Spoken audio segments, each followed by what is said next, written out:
Welcome to yet another episode of Late 20th Century Reviews. Welcome back.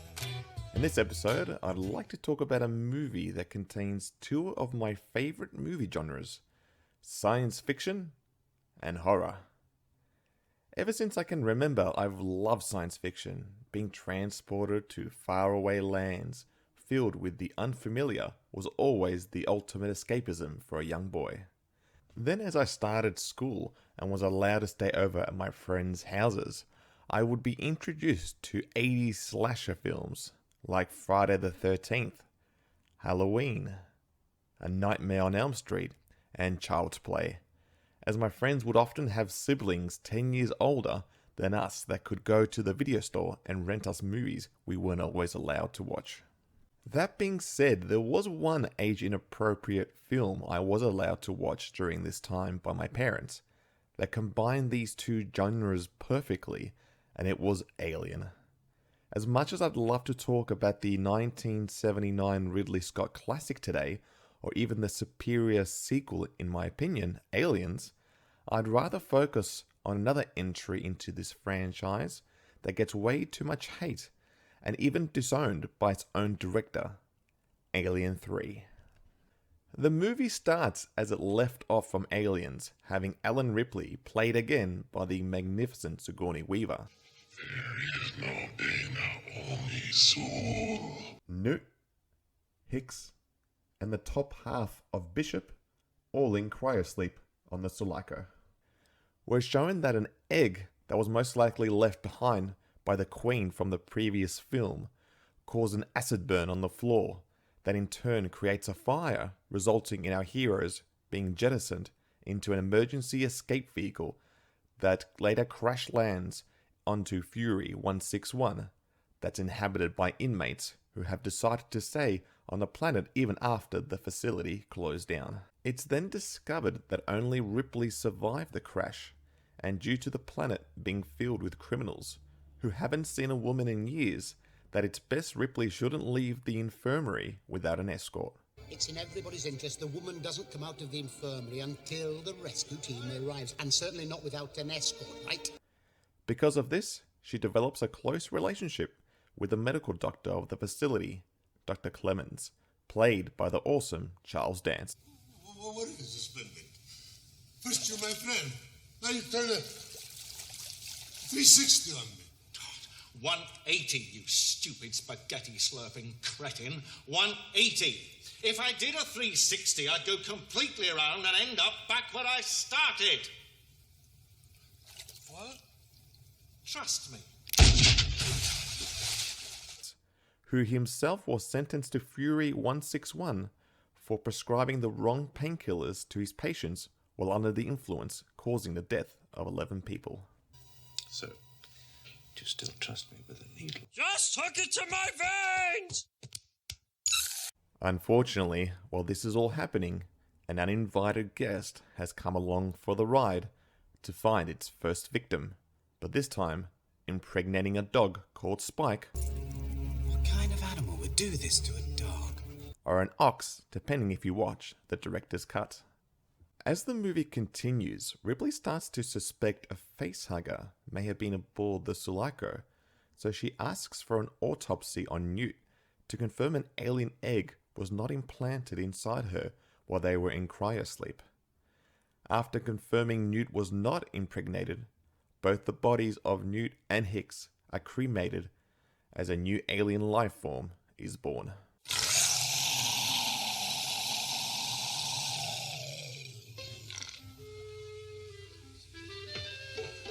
Hello, my baby. Hello, my honey. Hello, my ragtime gal. Send me a kiss, my wire. Baby, my heart's on fire. If you refuse me, honey, you lose me. Then you'll be left alone. Oh, baby, telephone and tell me I'm your own. After getting a new hairstyle due to the lice problem, Okay, let's go. Take it all off. You got it.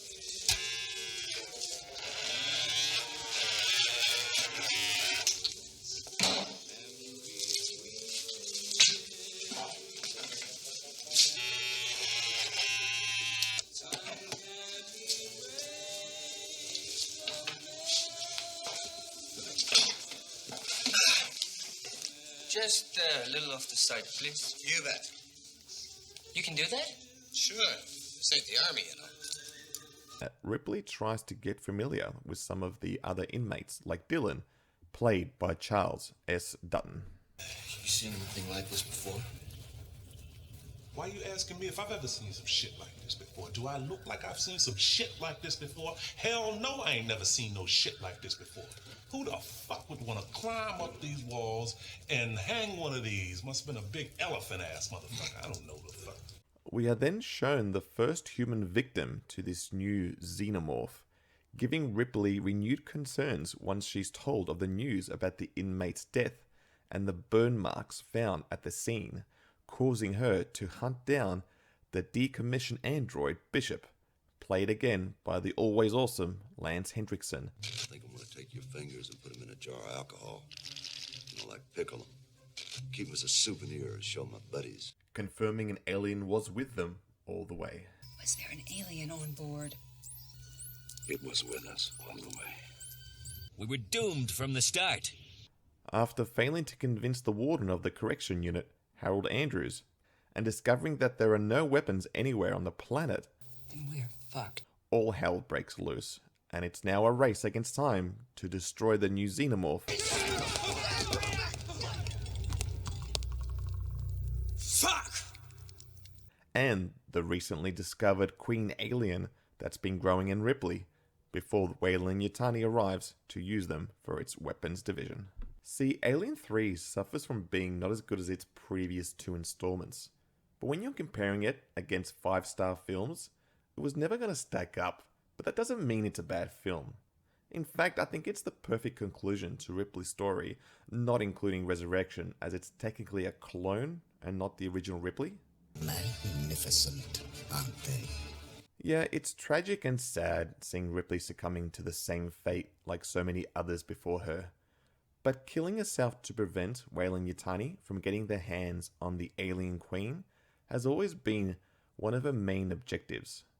To destroy the xenomorph before the company can get their hands on it. Also, the way that Ripley holds the alien queen as they plummet to death shows an unsettling bond Ripley has developed with the xenomorphs throughout the 3 films that some consider to be unnatural. It's also very clever how we are led to believe that the facehugger attached itself to Newt, but if you watch the beginning credits very carefully, you can actually clearly see that it's Ripley's cryotube that was compromised by the broken glass near her face.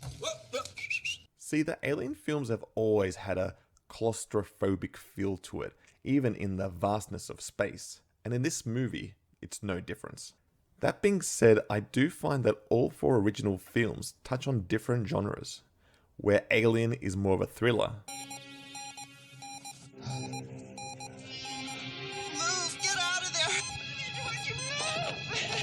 Dad! Move, Dad! Move, Dad! Get out! Oh. No, not that way! The other way! God! I find Aliens is an action film.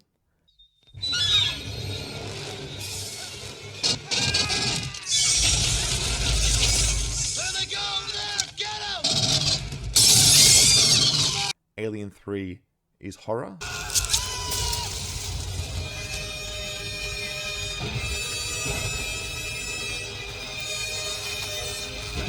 And Alien Resurrection is more sci-fi. My mommy always said there were no monsters, no real ones. But there are. See, when originally watching these films as a child, I remember vividly that Alien 3 was the only one out of the 4 where I had to leave the room due to increased in anxiety and just being too damn scared to continue watching. Because this film leans more into the horror elements, it became too much for me when I first watched it. So for me, that alone, I give it props. Look, I understand that one of the biggest criticisms was killing off all the previous supporting characters that survived at the end of Aliens. I mean, don't get me wrong, I love Hicks. I'm a huge Michael Biehn fan. Come with me if you want to live. And get frustrated that he gets killed in almost every movie I see him in. So killing him off, along with Newt, is a hard pill to swallow. especially after everything they went through in Aliens.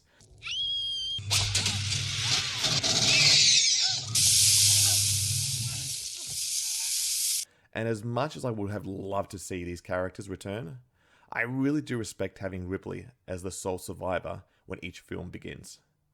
Being the only one in the beginning of the film who truly understands the threat of the alien keeps the tension high, and from the eventual shit hitting the fan. And to be honest, I've always seen the Alien franchise as a tragic and somewhat depressing story of survival and death. Let's be honest, Ripley was never going to have a happy ever after ending. And going out the same way we got first introduced to her character, fighting xenomorphs to the end, was the only way the story would ever end. And the final scene, where you hear Ripley's old recording from the Nostromo, is just perfect. This is Ripley, last survivor of the Nostromo. Signing off. And also, despite some bad early CG, I think the change up in host was a great addition to the alien mythology, opening the doors to a possibility of different types of aliens depending on the host was a great and logical step forward.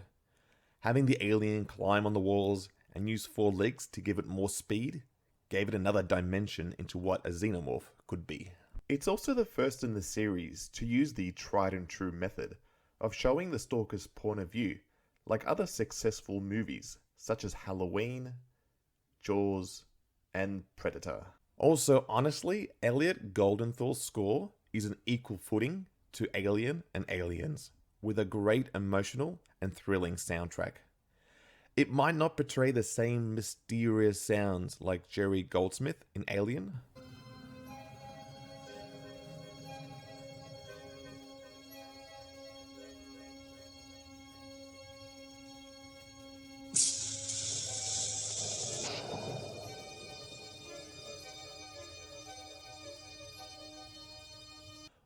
or the heart-pounding military cues by James Horner in Aliens.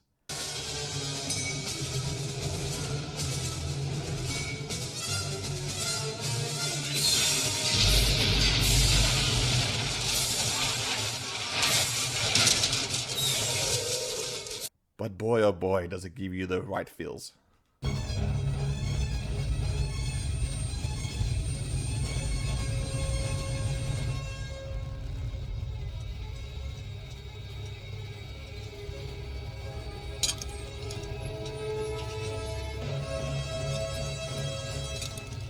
I also want to touch on the cast of this film. I mean, outside of the noticeable supporting characters like Dylan, Bishop, Dr. Clemens, and Andrews, there are a few more noticeable outstanding characters, like Morse. Jesus Christ! You fucker scared me shitless! Oh my God! Postlethwaite,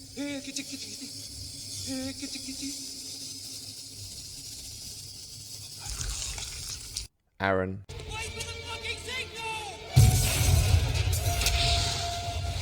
Jude, Yoo-hoo! Hey, fuckface! Come and get me! Take your face! and Bogues. Swearing. Shut up. It's a right to say shit. It ain't against God. Yeah, the supporting cast might not be as strong as the original 2 films. Any questions? What is it, Private? How do I get out of this chicken shit outfit? You secure that shit, Hudson. But I think if you look past the fact that most of the cast all look the same, supporting a shaved head with English accents, there's a good cast to be found.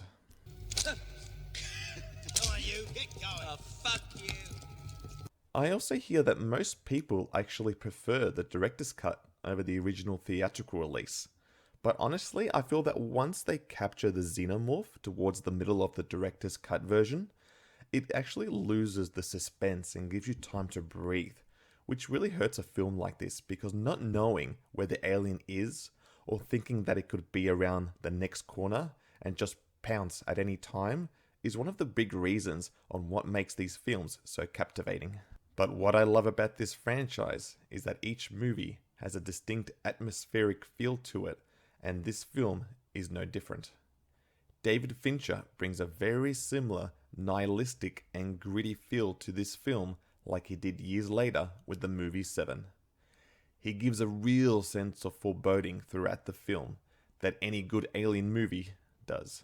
Look, it's a shame that David Fincher has tried distancing himself from this film, because despite the 1986 James Cameron movie Aliens being possibly one of my favorite films of all time, I do believe that Alien 3 is a successful conclusion of the Alien Ripley story, and despite all the studio interference, which is now very well documented, there were script problems from day one. I'm surprised at just how well this movie ended up being. So if you haven't seen this movie before, obviously make sure that you watch the original two films first before you watch this. Or if you just haven't seen this for a while, then I highly recommend you give it another shot, as just comparing it to everything else that's come after it, it's significantly better to what we've been getting over the last few decades. Thanks for listening to me ramble on, and I hope to see you all in the next episode. Take care, and good journey. Say good journey.